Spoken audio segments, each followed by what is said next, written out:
सोच बदलो, जिंदगी बदल जाएगी। एक गरीब भिखारी के अमीर बनने की कहानी।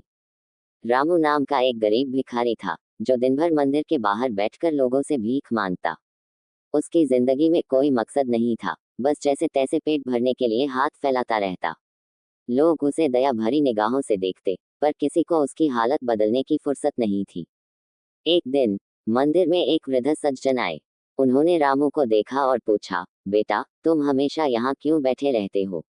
रामू ने निराशा भरी आवाज में कहा, मेरे पास कुछ नहीं है साहब, मैं मजबूर हूँ। वृद्ध ने मुस्कुराते हुए कहा, अगर तुम अपनी सोच बदल लो तो तुम्हारी तकदीर भी बदल सकती है। रामू को उनकी बात समझ नहीं आई, लेकिन वो शब्द उसके दिल में घर कर गए। उस रात उसने बहुत सोचा, क्या सच में उसकी जिंदगी सिर्फ भीख मांगने के लिए बनी है? अगले दिन उसने फैसला किया कि अब वो भीख नहीं मांगेगा, बल्कि कुछ काम करेगा। उसके पास कुछ नहीं था, लेकिन हौसला था। उसने मंदिर के बाहर सफाई करनी शुरू कर दी। लोग उसकी मेहनत देख हैरान हुए।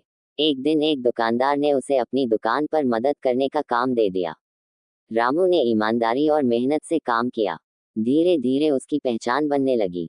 कुछ सालों बाद उसी दुकानदार ने रामू को थोड़ी पूंजी दी और रामू ने चाय का छोटा सा ठेला लगाया। उसकी चाय की चर्चा दूर दूर तक होने लगी। रामू ने न केवल मेहनत की, बल्कि हर ग्राहक से मुस्कुराकर बात की। उसकी सकारात्मक सोच ने उसकी दुकान को एक बड़े होटल में बदल दिया। अब रामू सिर्फ अमीर नहीं था, बल्कि उसने अपने गांव में कई गरीबों को काम दिया।